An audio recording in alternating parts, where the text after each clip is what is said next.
plus puisque je serai allongée ou dans cette position, ça dépend si je suis un peu saoulée. Euh, donc, donc voilà, j'ai mis un autre fond, du coup donc mon tout premier fond ASMR parce que le coucher de soleil ça rendait vraiment pas très bien. Donc j'espère que tu apprécies ce fond. Donc voilà, ça va être une vidéo toute simple. Voilà, une petite dégustation, pas du tout une discussion sur l'oreiller. Voilà, j'ai trouvé ce petit jeu de mots assez sympa. Et à vrai dire, ça va être le cas. N'hésite pas, toi également, à te mettre dans une position confortable et à répondre aux questions si tu le souhaites ou à certaines questions. En tout cas, ce que je te propose, c'est qu'on commence tout de suite. C'est parti.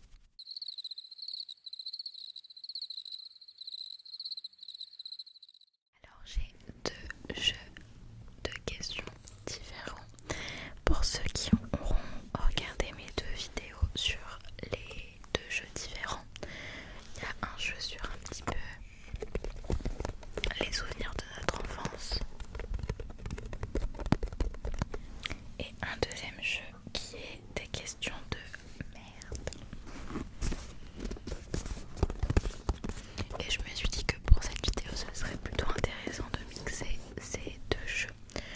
Voilà, donc on va un petit peu piocher sur les deux sortes de thèmes qu'on a. Donc le thème enfance et le thème des questions un petit peu lambda. En vrai c'est des questions qu'on pense pas forcément à poser ou à répondre.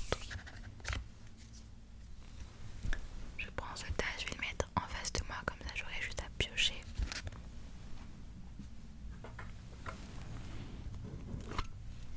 Et pareil pour ces questions-là, je vais prendre un tas et je verrai si j'en ai assez ou pas. Là je peux pas vraiment être encore plus proche que ça du micro, je suis au maximum.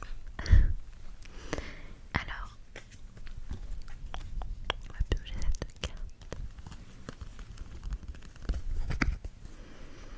Tu me diras si tu préfères ce genre de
pense que ça paraît logique pour tout le monde, mais voilà, je dirais un peu ce personnage là. En vrai, tu te souviens de ce que tes parents t'ont appris? En vrai, moi j'ai une enfance plutôt basique sur la politesse et les règles, etc. Donc ça va être tout ce qui est bonjour, merci, au revoir, s'il te plaît, ne pas manger la bouche pleine, ne pas parler, pardon, de la bouche pleine, finir son assiette. Sinon des enfants meurent de faim à cause de toi. Et forcément, maintenant je finis toutes mes assiettes ou je laisse pour le lendemain. Donc ça sert aussi à ça l'éducation et c'est très important. Éduquez vos enfants, éduquez s'il vous plaît vos enfants. Pas TikTok avant 17 ans limite ou même pas du tout. Vraiment s'il vous plaît, l'avenir c'est l'avenir. J'ai pas envie que mon gosse naît dans la technologie toxique sur des enfants tueurs, vraiment, enfin, bref, ça fait un peu peur, mais bref, mes parents m'ont appris ça, m'ont appris à ne pas parler à des inconnus, à ne pas ouvrir à des inconnus, enfin tous ces petits trucs là, en vrai, rien d'hyper transcendant.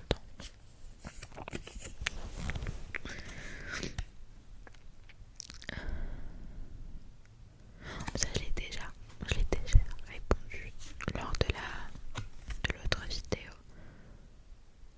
Quel geste est un signe d'amitié profonde? La confiance, je dirais que ça fait vraiment partie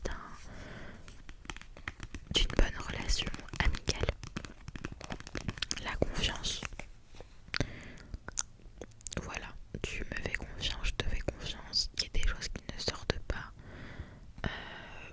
Peut-être aussi la sincérité, je sais pas en fait. En fait, c'est un mélange de sincérité, confiance et communication, un peu comme un couple finalement.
malheureusement mais aussi heureusement j'ai réussi à... Je me défends on va dire. Et ouais j'ai souvent eu planche à pain etc. Des trucs comme ça. Et du coup on m'appelait Lolo. Genre en mode pour moi les Lolos c'est les Lolos quoi, c'est des thèses. Et ouais j'en avais pas et tout. Et du coup je sais pas, pour moi c'est très... c'est on va dire... c'est pas gentil quoi. Pour moi c'est pas du tout signe de gentillesse du tout. Et du coup depuis on m'appelle Lo. Voilà, même là à mon travail il y a un collègue qui me dit mais si je t'appelle Lolo c'est bien. Je fais appelle-moi Lo. Voilà, c'est plus simple et plus rapide en plus. Alors là j'ai déjà répondu, plus rien des questions j'ai déjà répondu. Ça aussi j'ai déjà répondu. Quel est le métier de ceux qui ont compris la vie? Je dirais être auto-entrepreneur. Je trouve que c'est un joli métier. Alors attention, il y a auto-entrepreneurs, des gens là avec la crypto et tout, qui vivent à Dubaï, qui arnaquent les gens. Eux ils ont rien compris. Mais des gens qui ont peut-être eu marre, parce que je vois beaucoup de TikTok où les gens ils te montrent un peu avant où c'était dans un travail. Genre il y avait une fille qui était genre au McDo, qui faisait des heures en sup, bref, c'était très compliqué. Déjà travailler au McDo c'est très compliqué, du moins le vécu de mon copain. Et enfin même de toute façon je pense pas que quelqu'un va me dire c'est trop bien le McDo, tu vois. Et du coup cette fille là elle travaillait parce qu'elle n'avait pas forcément le choix, je crois qu'elle avait des études à côté. Et après elle a mis énormément de côté pour partir vivre ailleurs et vivre sa best life. Voilà, même j'avais vu un mec sur ses lives, mais je le vois plus dans mes pour toi, qui paraît à économiser énormément pour partir faire le tour du monde en van.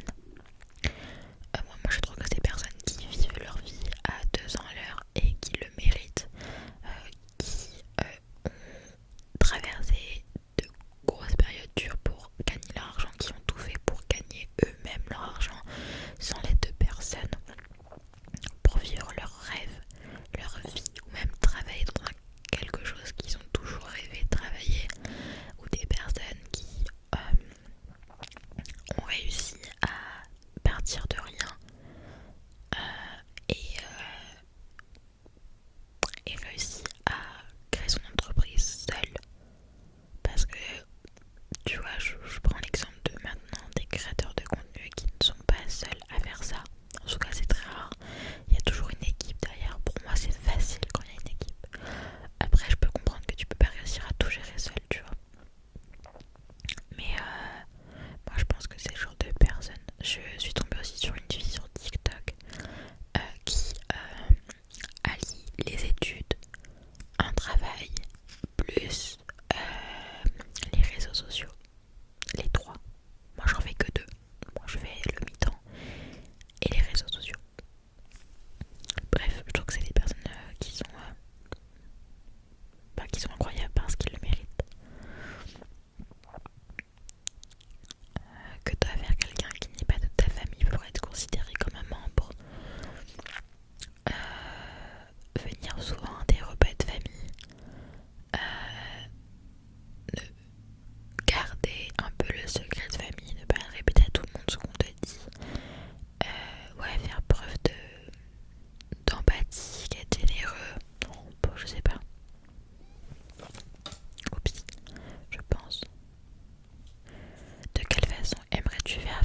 choses que j'ai pas forcément envie de dire parce que j'ai pas envie qu'on reprenne le pseudo.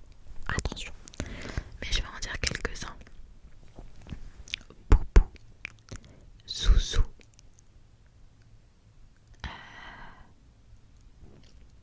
Namour.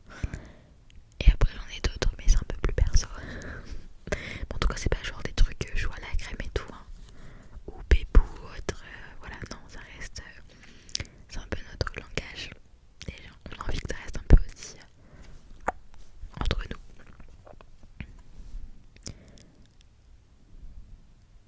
Que ferais-tu pour exciter la foule si tu étais une rockstar?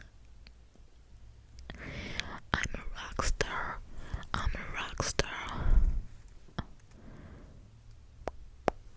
C'est mieux comme ça. Je pense que j'aurais déchiré mon t-shirt, je me serais jetée dans la foule, j'aurais fait participer à... J'aurais monté quelques abonnés, non pas du tout, quelques spectateurs.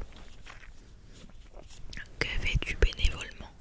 Alors malheureusement je ne fais pas de choses bénévolement.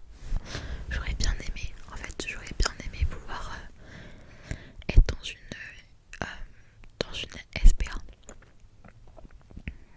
Mais malheureusement je suis trop sensible, j'arriverai pas. Vraiment je n'arriverai pas du tout. Déjà j'avais regardé le vlog d'août de Lina où elle était avec Marcus dans une SPA, je sais pas comment elle a fait pour pas pleurer mais moi j'ai fait que d'y aller. Donc j'imagine